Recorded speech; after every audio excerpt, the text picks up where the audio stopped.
भोपाल के अवधपुरी में लगा श्रावक संस्कार शिविर पूरे नगर के लिए आस्था का केंद्र बना हुआ है। हजारों शिविरार्थियों की उपस्थिति में मुनिश्री प्रमाण सागर जी महाराज संघ सभी को 10 लक्षण पर्व के महत्व से अवगत करा रहे हैं और प्रत्येक दिन इन पावन दिनों की शुरुआत प्रभु का अभिषेक और शांति धारा करने के साथ कर रहे हैं।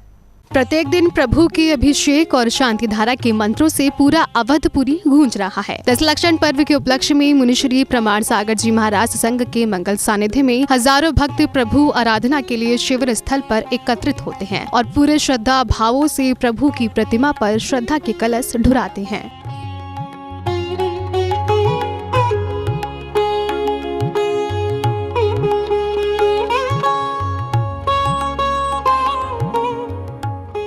पर्व के 5वें दिन आयोजित उत्तम सत्य धर्म की बेला में मुनिश्री ने कहा कि सत्य कथ्य नहीं अनुभव है। सत्य की बात जब हम करते हैं तो सच्चे अर्थों में देखा जाए तो सत्य के विषय में तो कुछ कहा ही नहीं जा सकता।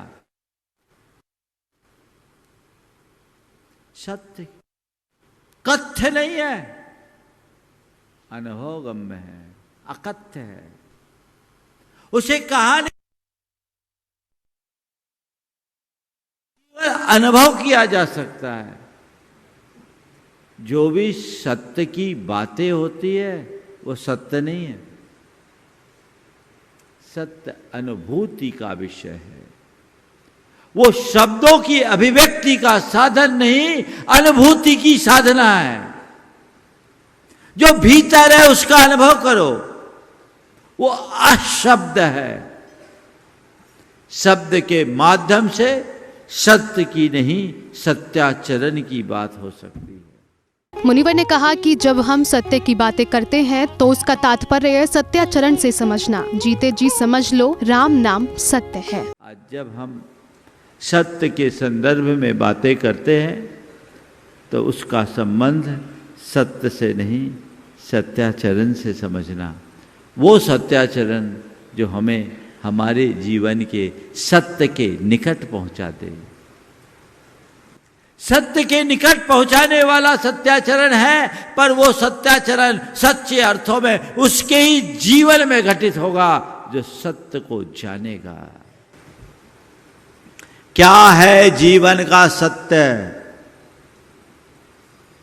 आप लोग बोलते हो राम नाम सत्य है। क्या बोलते हो?